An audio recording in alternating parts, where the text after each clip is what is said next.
Hello critters, I'm Creature, and today we're talking about the Dragon's Might. This is an event schematic that we got from the Lunar Llamas during the Lunar Llama season.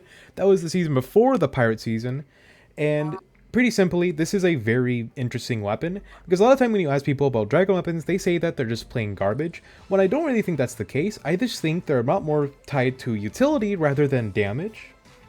And now, you might be wondering what that utility is, but I'll get into that later. Actually, I'll just pop the utility on screen right now. But that's stunning, because with the Dragon's Might weapon, it can actually run the Stun 6 perk like some weapons have. Where's the Dragon's Might? Okay, here we go. I was planning to do something else, but here's Dragon's Might's perks. As see, creating magazine size, crit damage, stun, 6% damage to stun, staggered, frozen, and knocked down targets, and then stun duration for 6 seconds. Now, how stun duration works is that when you knock back an enemy, it gets stunned for 6 seconds. I think it's pretty clear. And then, since they're stunned, we can actually apply the stun damaged bonus to it, which is very tasty, very good. So how this gun also works is that instead of firing like, you know, like shells, I guess, like it doesn't fire shells or pelts. It fires firecrackers, and they spread out and damage a bunch of enemies around them. This is a lot more intended for crowds than just single target use, and that's why we're also running it with stun duration. This could also work with affliction for just affliction wipeouts, essentially. You can also have this with impact and knockback, snare, and on kill Roman candle spawn.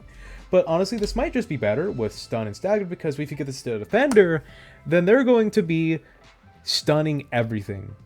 Because defenders, I believe, target mostly just crowds. And if you give something that is for stunning back crowds, you're going to stun crowds of enemies. And then you could probably utilize that with another weapon that has like stun bonuses as well, and kind of just stun the field, essentially. I had one time where this weapon actually stunned a Smasher mini-boss in, I believe, a 160 zone, and it was really weird. I don't know if I clipped with that, but it happened. Rosen was there for it. He can vouch for me. But it was so weird. It was really weird. Also, Rosen is partaking in this video. Want to say hi for them? No? You don't want to say hi? Okay. Now let's come back to the loadout. We'll just be running this with Buckshot Raptor, Chaos Reloader, or not Chaos Reloader, Chaos Agent for quick fingers, which, so when we do a hero ability, it will instantly reload. It has I believe it has around a 3 to 4 second reload time with a magazine perk. So, honestly, actually, I could just look at the perk itself. Hold on, I can just look at the perk itself. I think it's 3 seconds. Yeah, 3 seconds. Just about 2.7. But 3 second reload. It might be useful to have quick fingers. And then, of course, we have Serum Might just for extra damage and Totally Rockin' Out for, you know, Totally Rockin' Out purposes.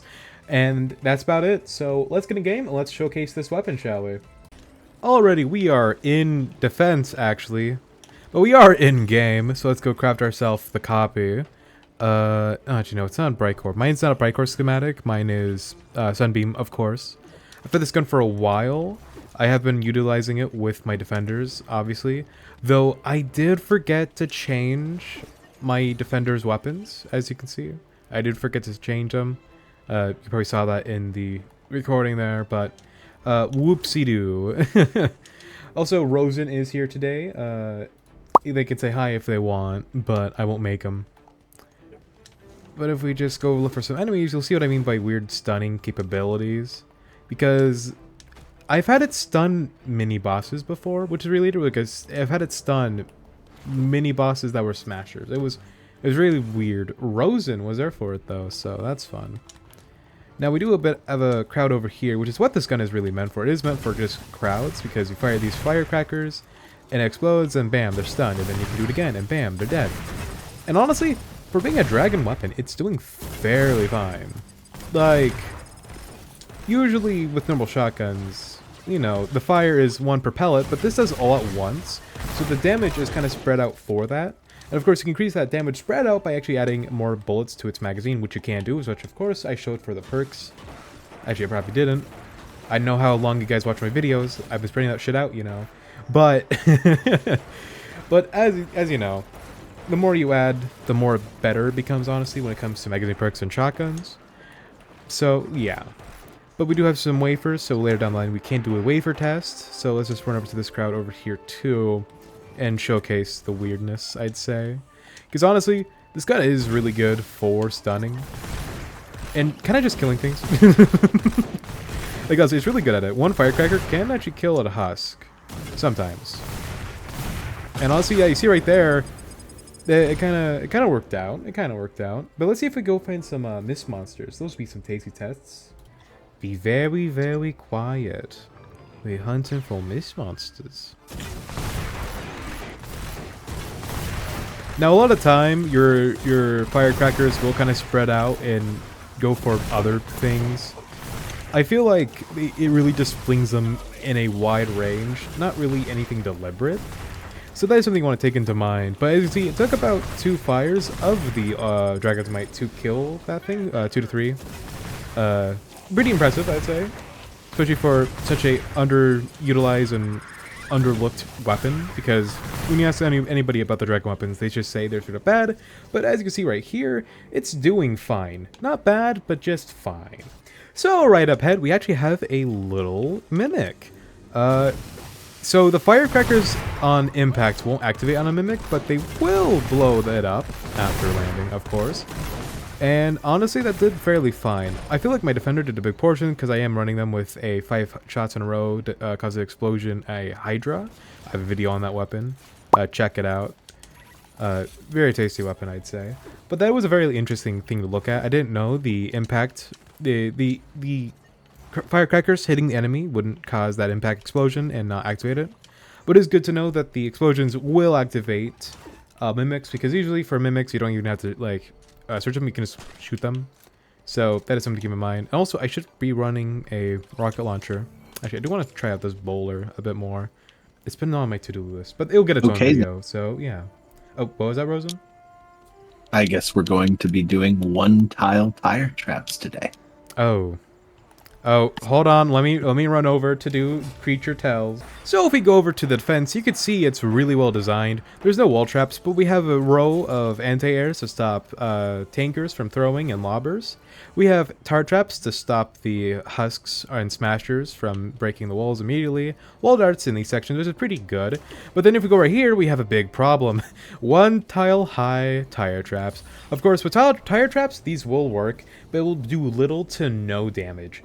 These are essentially the same thing as just having, like, you know, floor spikes and having them walk on it for, like, a single pass-through. It does about the same damage, essentially. And for efficiency with tire drop traps, you usually want them 2 to 3 tiles high. Any higher, you might have to use cones for them to be activated, or for launchers. Those can work, but usually you just want it in the 2 to 3 range, because that's the sweet spot, and it is the conventional method and doesn't require you to sacrifice floor spacing to do such. So yes, please do keep that in mind. Oh, actually, I also need to say, the way tire drop traps work is that every time you have them up, the more they bounce, the maximum being 3. So if it's 3 tiles high, it will bounce 3 times. If it's 1 tile high, it will bounce once, then dissipate. So also do keep that in mind. Also, we got broadsides from that. I don't have to say the lesson about that today, luckily. Alright, so the defense has started. I'm stuck on a rock. But let's go over, fire our big old boom, and as you can see, that honestly, I don't think you really need Chaos Agent for this. Honestly, it reloads fast enough. Though, you know, if it comes down to it where we have like a smasher, we can quickly do that to get ourselves back into a full mag. I kind of just fire into it, as you can see. Honestly, not that impressive against a smasher, but again, that's 254.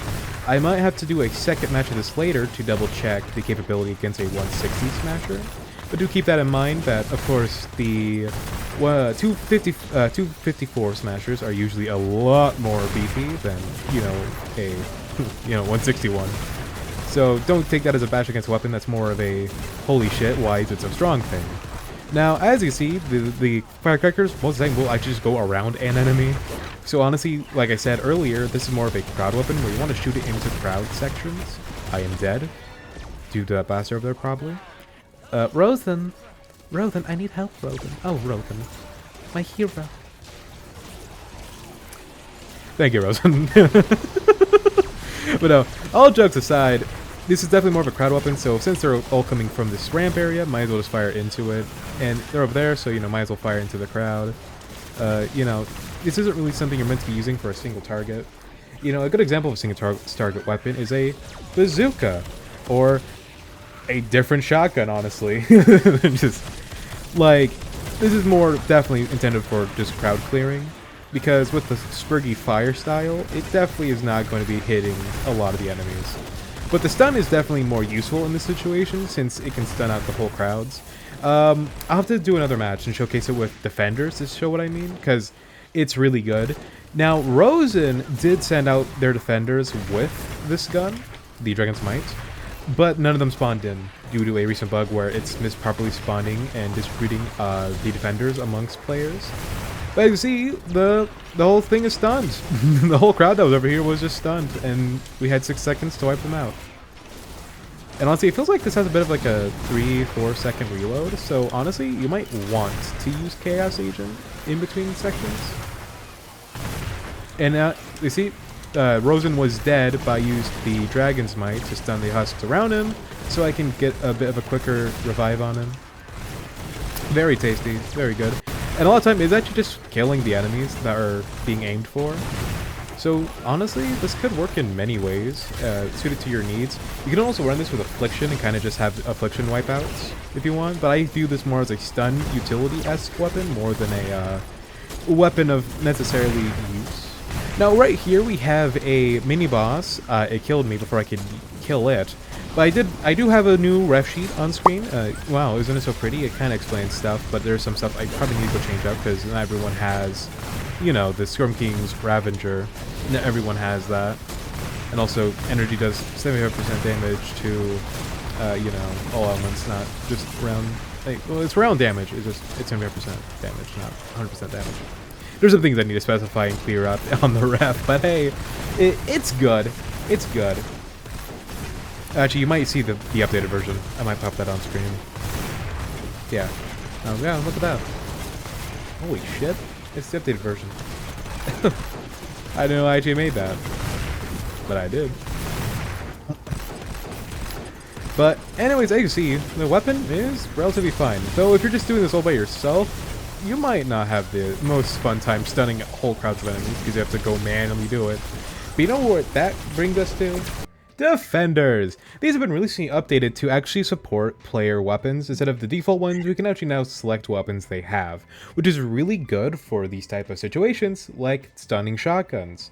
So next match, which we're about to load into, we'll be testing them out, actually yeah, I guess I was reading that right. But we'll be testing them out with the Dragon's Might, which is very tasty and very good. So let's get right into it. Alright, we are in game. Oh, were you saying something, Rose? No. Okay. Let's go craft ourselves a different shotgun. I'm just gonna go craft myself my Maverick. I'm working on 144ing it. It's a really good weapon. But let's go see if we can find some targets for my tasty defender here to go beat up. Actually, I see some gold crow over here. Let's go grab that first, actually. God dang it. Why is this biome so golden and beautiful? I can't see what I'm looking for. Okay, it gave me junk. Oh, alright, thank you. Let's go see if we can find some enemies for our defender to test it on. Here we go.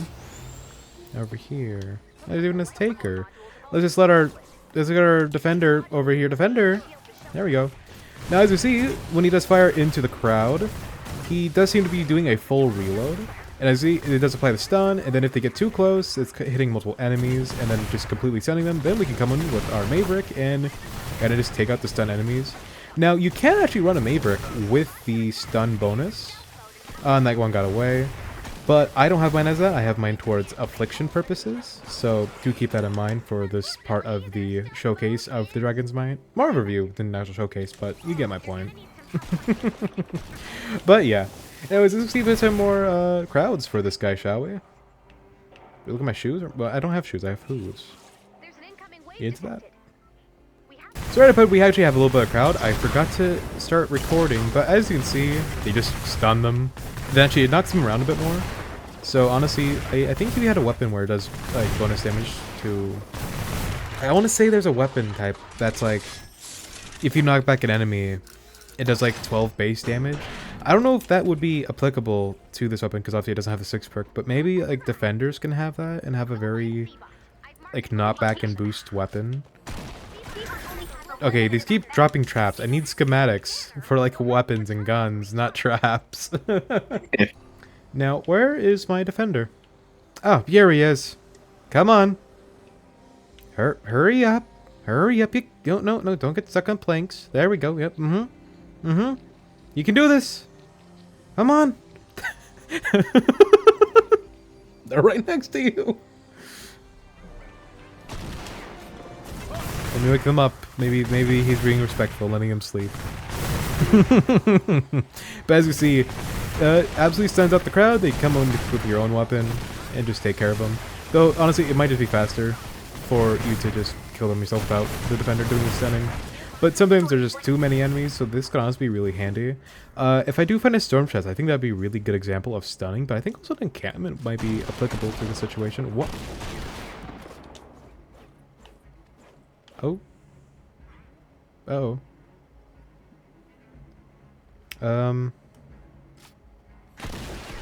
Okay, no, I'm not having connection issues. Oh, that's weird.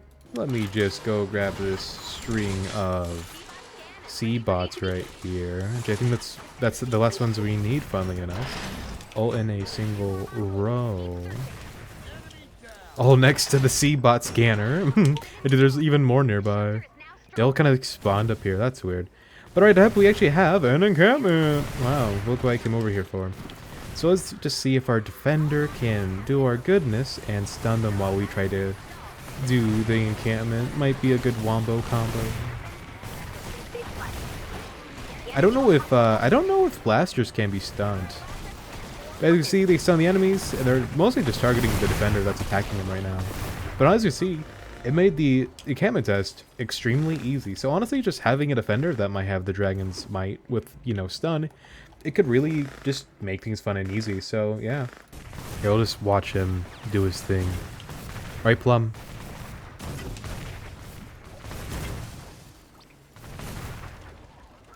Oh, so the firecrackers can actually destroy trees and like environmental objects. So do keep that in mind in case you're having them around you and like you know, trying to harvest stuff. Do keep that in mind. That's a very important thing to keep in mind. Now I'm looking for a smasher to, you know, showcase the stun of it, but I can't find a smasher for it to fight. I'll come back if I do find something or if the defense starts. So yeah, see you then. Alright, so the defense has started, and my defender is over there, and he's trying. He's trying. Defender! Go fight them! No! Fight them! Focus on them! It's a showcase for you right now! No! Get back up! Just fire the blasters! No, the blasters! Blasters! Blasters! Oh shit! Target the blasters. There we go. See, look, stunned. Bam! Wow, tasty. This is so. Honestly, the defenders are honestly really funny to watch, but they also don't always do what you want. Surprisingly, I know, right? But honestly, we can also use these to kind of just negate, you know, tankers. They look pretty good for them. As you see, they're kind of just knocking the things back and knocking the propanes out their hands. It's interesting. I can get you. Actually, you're not someone in the call. Why am I saying it verbally? Anyways, honestly, this is weird. And floors, they're no clipping. Is this hinting towards Save the World Backrooms collab? No way. Right up ahead, we actually have a mini boss. It's sadly a smokescreen, which means you should be using, of course, melees. But it's a smasher, so if I can just get my defender to target it, defender. Target the smasher. I don't think that's happening. And I do want to test this, guys. Was that a chunk from my roller, or no? I don't think so. You know, my defender is not not going with focus on it. I guess I should have my own copy to showcase the stun of it. It was weird, but for mini bosses like this, you should be using melees, obviously. I was trying to do my own little test real quick to see if it would do good against it. Obviously not. But let's just see if we can get this thing eliminated.